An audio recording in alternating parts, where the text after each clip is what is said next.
Welcome back, AP. Welcome back to it. Welcome back to your flip classroom. As you can see, that's still on location in North Carolina. Yeah, so I'm actually kind of currently stuck in North Carolina. I won't be getting back in to Louisiana until tomorrow, unfortunately. So we're going to be doing a virtual style assignment. But look, there is fringe benefits and good news to this, all right? Number one, the big good news is the fact that you only have this flip and no flip for homework, right? All you got to do is cover the information in this flip, and if it carries over into your homework, then knock it out then. But watch this flip. It's the only one you'll have to worry about. No extra one on the back end, all right? Now, you will have an assignment that DBQ outlined that if you don't finish it in class, I'll need you to finish it before our next one, okay? Just so we can continue to get some practice with this writing material. We got about a solid month and a week until the AP exam actually hits, but I think you're going to be fine. Y'all are doing great. We're moving through content expeditiously. It's going to be great. It's going to be awesome. Y'all are going to crush it, murder it, all the fun stuff, all right? Now, the number one thing about it, though, that I would tell you to do is don't fret about that exam in ways where it's like freaking out. Oh no, what if we don't get to something? There's a lot of little tricks, things, and different parts that I can show you that you'll be just fine on, okay? And we are going to finish all the contents like we always do. And the other big thing that you need to remember is I'm going to show you how to attack this bad boy because the College Board, as we know, is always trying to throw you off, all right? So the big thing about it, though, okay, when we're looking at this, is I'm going to clip in a flip that I actually recorded last year that's going to cover about 8 minutes worth of this material, talking about imperialism in India in particular, right? Focusing in on that, and then also talking about some responses to imperialism, focusing in on a couple of Europeans that actually were against the imperial movement, talking about the Congo Reform Association headed up by Edie Morel and Roger Casemont. But go ahead and watch that, and I'll be right back in about 2 seconds. That, please come and talk to me. We will talk more about it in class. Like I said, I have that book, King Leopold's Ghost, which is absolutely so hard to read, but is enthralling nonetheless, right? Now, going into it, though, as well, you need to also understand that is the imperialistic effects in India, in Africa. We're now going to talk about the imperialistic effects in India, right? We're going to talk about briefly how the British are going to be your major players in India, and they're going to practice this process known as indirect rule over India. Now, to keep in the back of your mind, European involvement in Indian affairs has been going on since 1497, right? 1497 being the famous year that Vasco da Gama, I know Alexandra remembers this from class, goes all the way around the Cape of Good Hope, gets all the way to India, and brings a load of spices back. Now, he was Portuguese, though, and what we're going to see, though, is a lot of European powers are going to fight over the land of India. Portugal, the Dutch, France, and England in particular, though, right? And going into it, you saw fighting break out in India during the French and Indian War / 7 Years' War, making it that very first truly worldwide war. But since the British actually ended up winning, the French had to liquidate and destroy their East India Company, leading to basically the East India Company of Great Britain taking over India completely. Now, the thing about it, though, is that the East India Company is just a company. It's not actually a group of thousands of British people that can go over,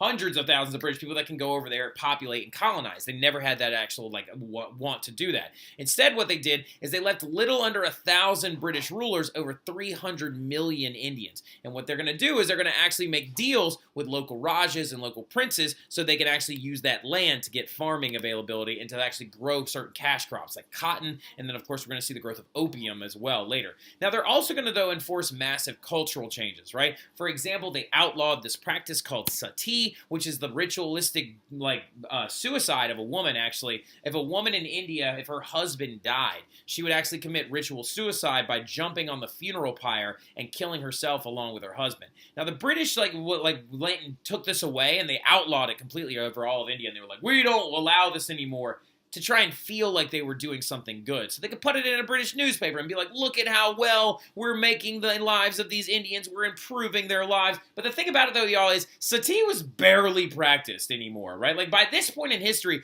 no one really did it. And the people that did it were in small rural villages. And who are you to tell them what to do, right? So the thing about it, though, is that this was used as them trying to, what's that word? He's eating all the ham. No, he is not eating all the ham off the counter. Sorry, our dog is eating all the ham. He ate a lot of ham. How much ham? Half of it. Half the bag? Half of what I put out. How much was that? How many did you put out? 3 slices. Oh, 3 slices? Oh, he's fine. So he is a ham. All right, so yeah, anyway, now. What is it called when you what? What is it called when you try to make it look like you're doing something good? Virtue signaling? Is it virtue? Virtue. Yes. This is basically Britain virtue signaling in general. And another thing they actually did as well is they tried to get rid of the caste system. Now, something that some of you probably don't know a lot about is this thing called the caste system, right? Which is actually a cultural social class system that existed in Hindu and Buddhist-based India, right? Where there were multiple different social classes that you could move up through using the process of reincarnation in their faiths, right? So in Buddhism and Hinduism, there's a process known as reincarnation. Whenever you die, you are to come back as another life form, right? And if you live a really good life, you move up through the castes, right? The highest being Brahmins, which are priests and teachers. The lowest being these people known as Dalits, which are outcasts or street sweepers, right? Now, the thing about it, though, and when you're also known as the untouchables, is what the Dalits are also known as well. But the thing about it, though, is that throughout all of India, the classes were very, very different. And what the British ended up doing is they liquidated it down into just like 5 of them. And they actually kind of reinforced the caste system, never actually really getting rid of it, and then leading to a lot of caste violence and stuff like that as well, which is really screwed up, and they should have just minded their own business. But we'll talk more about that a little bit when we get into class. But then what's going to end up happening is the British are going to come in and they're going to begin to force Christian laws. They're going to burn down and deforest areas of India to put down fields to grow things like cotton and opium. And another big thing that's going to happen is they're going to draft Indians into their military, right? And they were known as sepoys, right? They literally forced Indian men to become soldiers for the British military. In World War I, we'll talk about this in the next unit, several thousand Indians died because they were forced to leave India and then fight in a world war in Europe that they had no stake in the game in whatsoever, right? Now, the British began to dethrone local princes, strip their lands, force their workers to farm cash crops like cotton, tea, and opium, which is going to also lead to famine. Because if you're farming cash crops on all that land, Indians are no longer farming food. And what happens when there's a drought or crop failures, you saw massive widespread famine because of that. And what's going to end up happening, though, later as well, which we're about to talk about in about 2 seconds, is this thing called the Sepoy Mutiny, right? Where a large group of Indians tried to retake their country back for themselves, rightfully so. And what ended up happening is the British came in and crushed it, and Queen Victoria at the time was like, obviously we can't trust the East India Company to take care of India anymore, so we'll just take it. And it began this thing known as the British Raj, where the British crown literally came in and directly ruled over the country of India for almost over 100 years, right? Like, India didn't become a liberated country, I think, until 1949. Could you look that up for me really quick, sweetie? What year did India become a country, like a liberated country away from Great Britain? I think it's like the 40s. I think that Gandhi did most of his work in like the 40s. So going into it, though, we'll talk a lot about that. But this woman became the Queen and Empress of India, leading to the Crown of England actually being involved directly.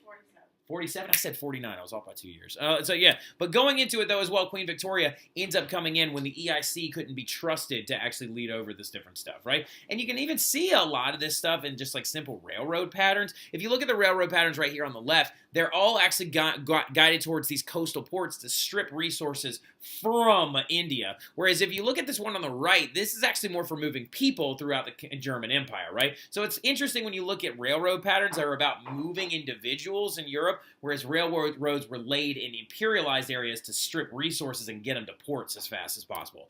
Now, is there going to be reactions to imperialism? Yes, of course there are. There are going to be a lot of Europeans that do not take this lightly and are like, look, we need to expose these other European countries for doing these terrible and malicious things, right? And for example, you're going to see these two guys pop up. These are a good example of Europeans thinking that imperialism is not okay, right? They're a small number, by the way. They're finite by comparison to the bell curve itself. But these two guys are two of my favorite individuals that I learned a lot about from that book, King Leopold's Ghost. And their names are E.D. Morel, which is the guy right here, and Roger Casemont, right? Who is an Irish, like, this man is Irish, and he is, of course, a British guy, E.D. Morel is. And they were the very first ones to actually notice that there's no way that these ports could be full of Belgian rubber this quickly unless they're using slave labor, right? And their exposure of slave systems by Leopold II in Belgium is going to directly lead to them actually, to the Belgian government stripping that land directly away from King Leopold and giving it over to the Belgian government to try and end the thing known as the rubber terror that was actually going on inside of the Belgian conquest of the Congo. Now, also, though, you're going to see outlandishly violent revolts happen, right? So what you're going to see pop up as well in these different areas is going to actually be large-scale violent revolts, right? For example, you're going to see the Sepoy Mutiny of 1857 and the Boxer Rebellion of 1899 and 1901, right? But the thing about it, though, is we're going to talk about those things in class when I actually see y'all again, because it's a lot of pictures that I'm going to talk about, right? We're going to talk about how large-scale revolts are going to break out in these imperialized areas, because because these Europeans are not supposed to be there, right? And so, of course, when you have someone who is not supposed to be there, taking over your area, changing your culture, leading to famine, and then also forcing laws that don't make any sense in your religion, people are going to get upset and they're going to violently revolt, right? But again, Europeans are going to come in there, and the ultimate result of these revolts is a massive crushing of these revolts will occur in both circumstances.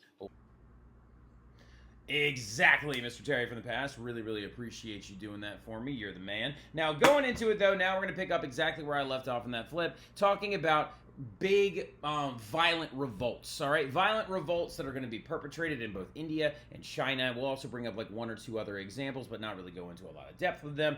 And what we're going to end up talking about is how these people that are being imperialized are going to have a violent outcry or an aggressive response to all of this stuff that's happening inside their country. Now, the very first one that we're going to talk about is called the Sepoy Mutiny of 1857, which this thing is so popular in history as in such a big deal in history that it's even referred to in an Indiana Jones movie, right? So you're talking about something that is such a big deal that it changed, oh my God, excuse me, the burps. It changed the very fabric of how imperialism was viewed by Europeans, okay? So going into it, you already know what Sepoys are, and then we're also going to talk about the Boxer Rebellion of 1899 to 1901, right, which is going to be perpetrated in China. But starting off with the Sepoy Mutiny, you already know what a Sepoy is, right? We just talked about that a little bit ago. A Sepoy is a drafted Indian soldier, right? That means that they are people, individuals, like men inside of India that are being forced to serve in the British military, right? Being forced to be outfitted in British uniforms, being forced to serve in different areas of India, and also, actually, when we get to World War I, some of them will be even forced to serve there.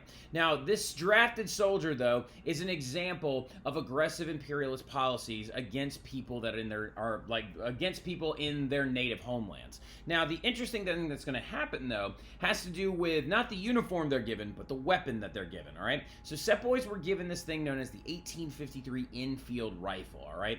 Now, what's interesting about the 1853 Enfield rifle is that it is considered technologically a step down from what the British soldiers were using, okay? So the 1853 is still a musket, right? So the Indian soldiers were given a type of musket or a percussion lock rifle, all right? So that means that when an Indian soldier had to reload their rifle, they had to use the ramrod, they had to dump everything in there, right? They had to use the bullet packs and stuff, and to open those bullet packs, they would have to put it inside their mouth and tear the paper casing before they began to actually dump it inside and move forward with the loading process. Now, what's going to end up happening is a rumor begins to swirl around about these rifles. Now, the rumor that's going around is that the ends of the bullet packs are sealed shut with pig fat or cow fat. Now, really quickly, for those of you who don't realize why that's such a big deal, these rumors are going to affect how these soldiers are emotionally going to respond to all this, because some of them are Hindu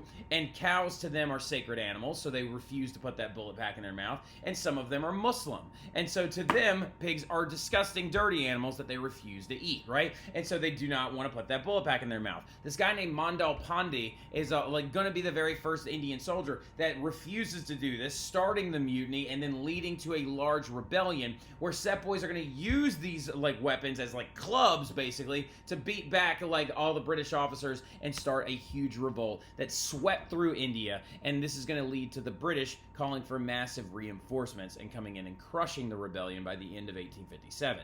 Now, what's going to end up happening, though, because of that as well, is that the native leaders and the Indian leaders of this would actually be punished in a horrifically disgusting way. Now, I think this is really important to talk about. I do not think it's okay to talk about a rebellion and just be like, hey, and then they crushed it, because it's really insensitive and insanely insensitive to just leave out certain descriptions and things that happen. So what's going to end up recurring is this thing called the Devil's Wind. The Devil's Wind was the punishment that the British soldiers and that the British officers did against leaders of the Sepoy Mutiny. And what they're going to do to them is they literally tied them to a cannon, all right? So they would literally take these leaders as a form of public execution and put their back against a cannon and tie them to it like that, and then shoot the cannon, destroying the entire torso of these people and actually executing them in this manner. And it was also considered an insult because it scattered their remains outside of or away from their body. And according to Hindus inside of India at this time, they had believed that all of their remains needed to be cremated together for them to have a proper burial. So this was not only a rude, this is not only a disgusting act, they also were doing it as a way to be insulting, right? So now the other thing that you have to understand is India, after this, would be considered unable to be led by the East India Company, and it would be turned over to the British Crown in 1858. And Victoria, her regime, will take it over, and they do not let India go until 1949. All right, so keep that in the back of your mind. Now, the next one that we're talking about is this thing called the Boxer Rebellion. And the Boxer Rebellion was going to be started, again, of course, due to those unequal treaties, those spheres of influence, and also resentment that led to the start of a group known as the Righteous and Harmonious Fists. All right, now what that is, the Righteous and Harmonious Fists, is a group of China. It's a secret society in China, right? And so what they were is they were a group of guys that were getting together that were all Chinese, that were actually wearing traditional garb, training themselves with traditional weapons, and refusing foreign influence, and really railing against foreign religious influence. They really did not like how there were so many Christians inside of China, because they believed that Asiatic, traditional religions, like Buddhism, should be the ones that are actually popular in their own country. They didn't like how missionaries were coming over there and telling them how they should believe and think and do these different things. And so it's leading to a lot of resentment. Now, the Righteous and Harmonious Fists did have a couple of run-ins with some British officers and stuff like that early on. The British and also even some American troops referred to them not as members of this gang, but they referred to them as the Boxers, right? The reason why they called them that is because they knew martial arts and they could fight barehanded, right? And so going into it, what's going to end up happening is, due to several different factors, this group will actually lead a huge revolt that attacked anybody of foreign influence, attacked foreign Christians, attacked installations and fortresses throughout the rest and the whole of China. And what's going to occur is, again, this revolt was going to be crushed by a conglomerate force of Europeans and Indian sepoys. What's going to end up happening is the Boxer Rebellion is crushed by a massive combined force of Europeans and Americans, and even Indian sepoys that were forced to come from India to help destroy and quell the rebellion, right? They literally said all the time, the Boxers would say, support the Qing, rid us of the foreigner, right? And they literally wanted to try and get anybody of imperial influence out. But this revolt, just like the Sepoy Mutiny, would be crushed aggressively. This would lead, just these two events led to the death of 906,000 total people, right? Just these two. And that's not including other examples like the Zulu resistance in Africa and the Indian Congress Party trying to be actually a political way to avoid violent action like this. The Indian Congress Party was actually a political party in India that tried to advocate for the proper treatment of Indian people and also the proper governing of these people as well. Now, this is a very, very important. Those two events are very important. I had several kids end up getting 4s when they might have gotten 3s, and I had a couple kids get 5s when they might have gotten 4s, because they remembered events like that from the imperial era, because it's very important to understand what imperialism will lead to, and violent outlash is a really big thing. But the last thing we're going to talk about before we actually let you go off is modern art. Art is going to take yet another transition yet again, and remember, the last artwork that we talked about was Romanticism, right? Romanticism being full of exuberance and glorious views of nature and death and destruction and violence and duels and suicide and things like that, being very aggressive, and even having some famous writings, including those by Alexandre Dumas, like The Three Musketeers, and then also even by Victor Hugo, like Les Mis, right? Now, what we're getting into now, though, is a new type of art, because Romanticism will begin to kind of fade into the distance, and we're going to see modern art, which is going to reflect the confusion set forth by rationalism, relativism, and even imperialism, right? So modern art is going to start beginning to take very new and interesting steps, and really begin to play with the boundaries and the rules of what art should or should not look like, right? So the first one that you're going to have to understand is that modern art played with this subjective form of beauty and depth, right? Making a lot of people very upset at first, but actually leading to a lot of art that we really, really now to this day enjoy, right? Starting off, we have with Impressionism, right? Impressionism was a very interesting form of art because it's going to begin to move away from the defined lines of romantic art and all the art that came before it. You're going to see people like Monet and Degas. Degas actually lived in New Orleans for quite some time. That's why there's a Café Degas in New Orleans, which is a very, very cool little fact. So going into it, you have to understand that Degas, who was famous for actually doing all of these pictures of ballerinas, right? And then look at the lines and the obscured nature of the art itself, kind of blending into the idea of image within with image, or an image within a distorted like figure, right? And then of course this is Monet's Water Lilies, which is another very, very famous piece from the Impressionist movement. And this one right here, my mom actually has this one framed inside of our house that I grew up in. That right there is a Monet, and that is the harbor at dawn, right? And it actually is using and playing with light a lot. That's my dad, by the way. He says, "What's up?"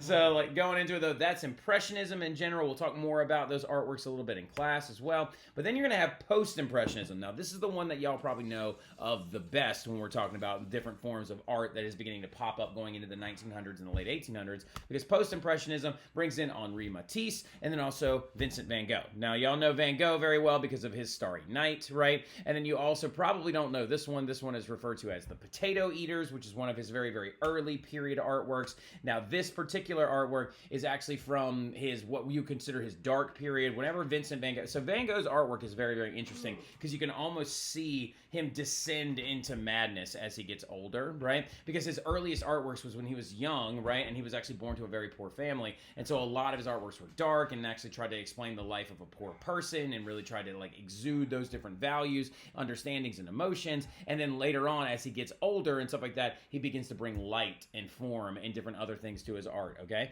And then this one right here is Henri Matisse, who is a French artist as well. But notice Post-Impressionism is taking the ideas of Impressionism even further, right? Not sticking to the traditional rules of art and not sticking to all these defined lines, and you don't have to make it look exactly like what you're supposed to be, right? Play with it, like really, really go nuts with it. Do like a portrait of your room, right? This is the Vincent van Gogh's The Room, and really mess around with the colors and the variations and also the globs of paint that are going to be smeared all over the canvas, right? Really get different with it. And so what you're also going to see is another one that pops up a little bit later on as well that not a lot of people like. This is Cubism. Cubism is using geometric shapes to paint and like draw with. This right here, for example, is called Man with Guitar.